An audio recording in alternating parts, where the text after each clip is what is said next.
We have people on our streets, jihadists and their fellow travelers, calling for the murder of Jewish people, the destruction of the Jewish state, and the destruction of the British state. Well, I say in that situation, we can remain hand-wringing liberals about this and say, as some, let us say, not to be too rude, centrist dads do in some of our newspapers, that we must simply wring our hands at this and say this is one of the prices we must pay to remain a liberal society. And I say, screw that.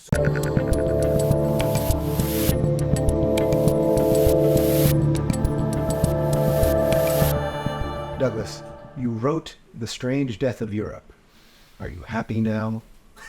No, I mean, it's a book I regard as being an accurate description of events as they were and an accurate prediction of events as they have turned out. But it gives me no pleasure whatsoever.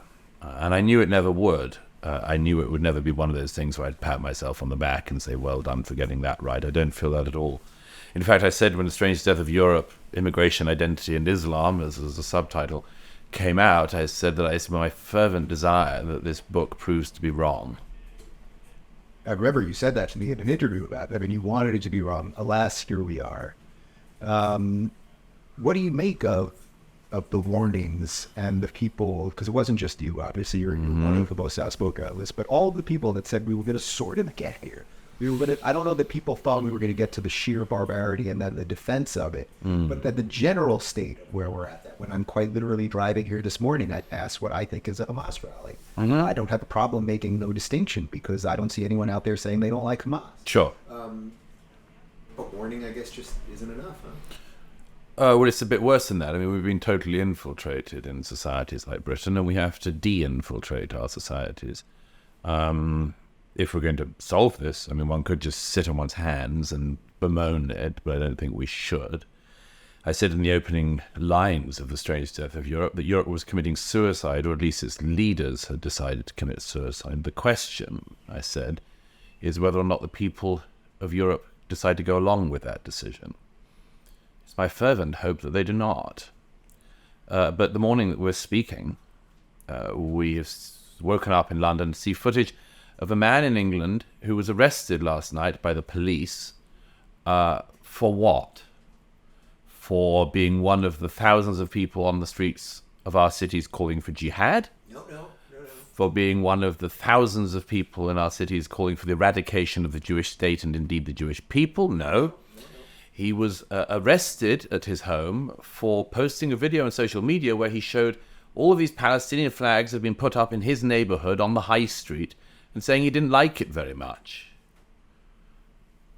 Well, it seems that in London at the moment you are allowed to call for jihad. You are allowed, as happened last night outside the Prime Minister's house in Downing Street, to call for violence against the Jewish people.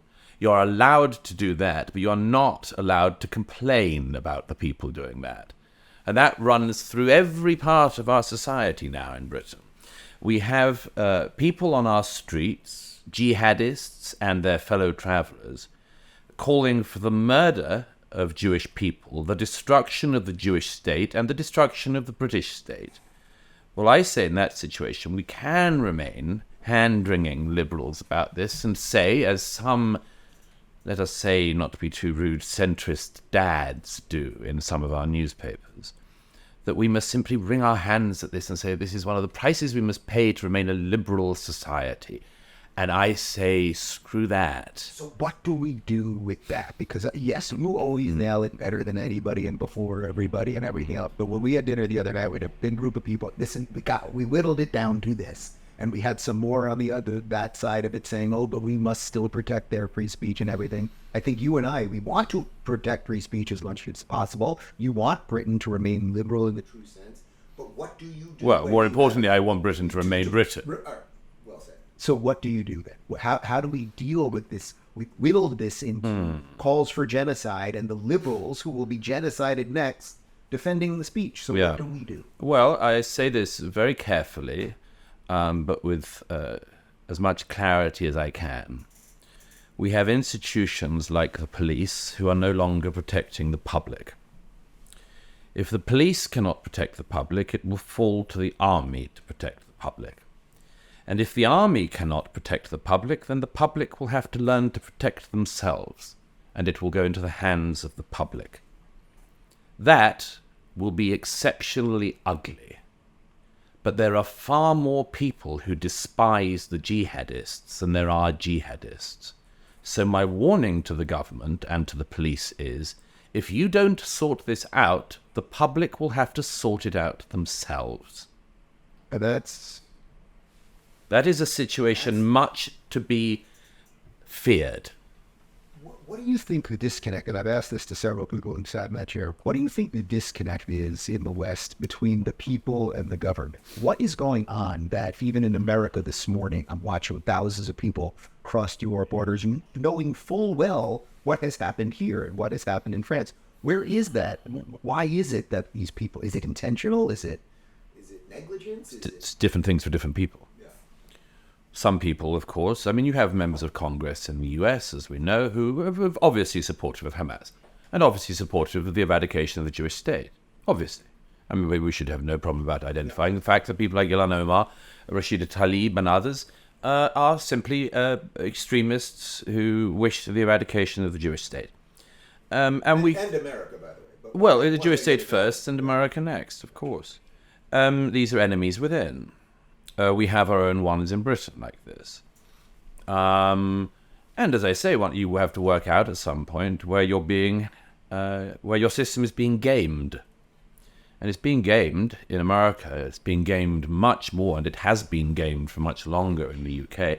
But I mean, you see it in things like, for instance, the First Minister of Scotland, Hamza Yusuf. He's married to a Palestinian. She's a particularly nasty piece of work, who has been on the record before smearing the Jewish state in all sorts of ways. Her parents are in Gaza. Hamza Yusuf, as far as I can see, is not the First Minister of Scotland. He's become the First Minister of Gaza, or an ambassador for Gaza, or something like that. Yeah. He thinks Scotland's too white. He thinks also that Scotland should take in the people of Gaza as refugees. In the Scotland of my youth, I think we would have been amazed at the idea that by the year 2023 we would have a First Minister calling for the importing of people from one of the world's most radical statelets, not yet states, encampments, cities, strips. Scotland, by the way, has only just come out of several hundred years of extremely intense political and religious warfare. Yeah. The sulphur of it continues on some of the terraces, some of the football stadiums, some of the streets. What an amazing thing in the 21st century to import an even worse religious conflict. But people like Hamza Yusuf have, I say it carefully, but have infiltrated our system. He does not seem to be much bothered by the situation of the Scottish people, the people of Glasgow, who have one of the lowest life expectancies, not just in Britain, but anywhere in Europe. He does not seem to care about that, or if he does nothing about it. But my word, if you look at his social media proclamations and everything else, you would think that he was indeed First Minister of Gaza. This is a problem that the Scots must sort out, the Scottish electorate must sort out, and indeed the British electorate. But it is very, very late in the day. What would be the proper policy? So if, putting aside who the politician is to do it, but if the guy or girl magically appeared to do what you think must be done to save this project, what is it? I mean, The first thing is the immediate expulsion of Hamas leaders in the UK.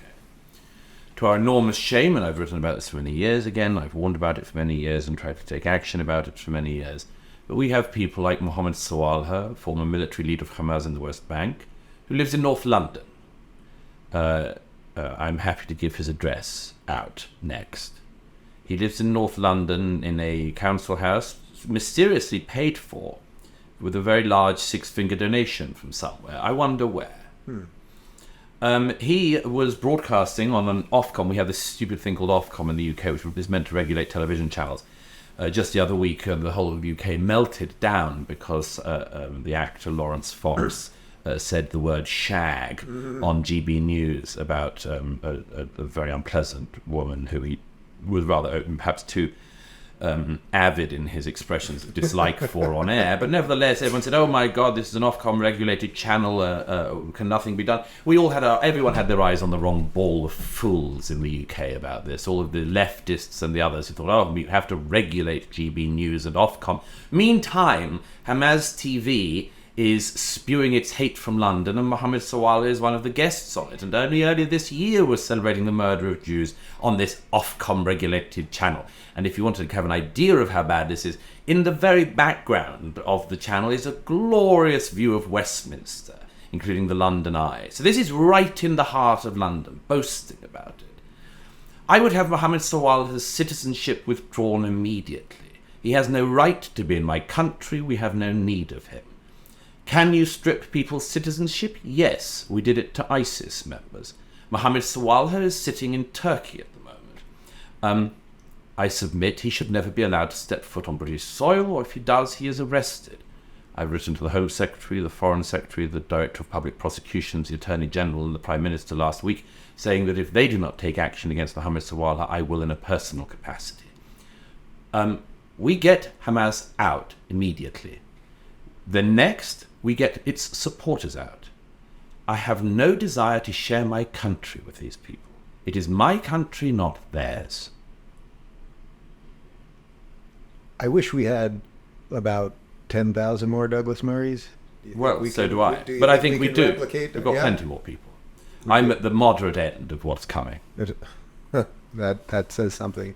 Let me just ask you one other thing. Since you do spend a bunch of your time now in America, do you think our systems are a little better related to dealing with this, that we might, because of our foundational documents and because of states' rights, we might have a little bit more of a force field against what seems to be coming? I don't know if the institutions are much better. Some of them are woeful, some of them are worse. I'll tell you what we do have in America is men with some spunk, and I say that with no innuendo. Some serious truthfulness. We were founded on a revolution, and we have guns. What's more, I think that there hasn't been as much cowing of the American public as there has been of the British and European public. The publics in Europe have been told to be fearful of the public. The politicians are certainly fearful of the public. And the public haven't had their voice yet, haven't found it yet. They will. In America, people are still much more willing to stand up personally. I've seen that, of course, we've all seen it in footage of things like that glorious hero in New York the other day. Mm-hmm. Working class, blue-collar worker, American, sees one of these scumbags ripping down posters of wanted posters, missing posters of abducted Jewish children. Sees this scumbag ripping them down and goes and confronts him himself. A couple of them, fantastic. Yeah, it's beautiful. That's beautiful. The spirit of America. Yeah. I saw another one like that just this morning. A great guy just says, I don't want this stuff on my streets. I have some trust still that America has a bit more in the bank than Britain and Europe. But again, that'll change as circumstances change. What I would say is that there's a very obvious thing that changes round, and I will get in trouble for saying this, but let's say it. Once your Muslim population massively outweighs your Jewish population, you have problems like the one we do in the UK. If that is slightly the other way around, as it is currently in America, where there's a larger Jewish population than there is a Muslim population, it goes another way. I enormously admire what Mayor Adams said the other day after the massacre of Jews. But I also think that it was an electoral issue. And I'm not by any means degrading him. He has proved a very fine leader at certain times in New York. But as mayor of New York, he gave a very, very good speech in solidarity with the people of Israel after the massacre of their people. Now, of course, Sadiq Khan in London would not do that. And that's partly because he's obviously, like Hamza Yusuf and others, he is much more sympathetic to the Palestinian cause because he's a Muslim, and this is baked into their blood. I mean, it is so baked in, this dislike of Jews, the hatred of Israel. And there's a long discussion as to why that has happened and how far back it goes, what its origins are, and much more. But Sadiq Khan would not say what Mayor Adams said. But it is in part also because Mayor Adams needs to be re-elected. And he knows that in America, certainly New York today, if you took an anti-Israel line, it would still be disliked by not just Jews in New York and elsewhere, but by non-Jews. Like that guy in Queens. Like the guy in Queens. The point is, as many people have said, demographics is destiny. And if you change the makeup of your country, it is by no means inevitable that your country remains the same. In fact, it's highly likely that it will be different. Dare I end an interview with Douglas Murray by slightly editing a quote from Douglas Murray, which is the line that I have repeated to you a million times and my audience has heard it a gajillion times, and I always credit you for it, which was that one day the barbarians will be at the gate and we'll be debating what gender pronouns to call them. What if that was slightly edited to fit the current times, which is one day the barbarians will be at the gate and we'll debating how high up on the neck we will let them behead us. That seems to be where we're at. Well, you have people, sicko, weirdo leftists on social media and elsewhere debating whether it's accurate to say if a young woman at the music festival had the back of her skull smashed off, whether it's accurate to say she was beheaded, or whether it's an inaccuracy and an example of the Israeli president who said that the girl in question was decapitated over egging the pudding. We're at the stage in the debate where we have leftists saying that true 40 babies were massacred, but they weren't all beheaded. Some were partially beheaded. We're at that stage of it. I have no more words for these people. I have no more desire to speak with them or speak to them. They can all go to hell. The rest of us have a lot of work to do. If you're looking for more honest and thoughtful conversations about politics instead of nonstop screaming, check out our politics playlist. And if you want to watch full interviews on a variety of topics, watch our full episode playlist, all right over here. And to get notified of all future videos, be sure to subscribe and click the notification bell.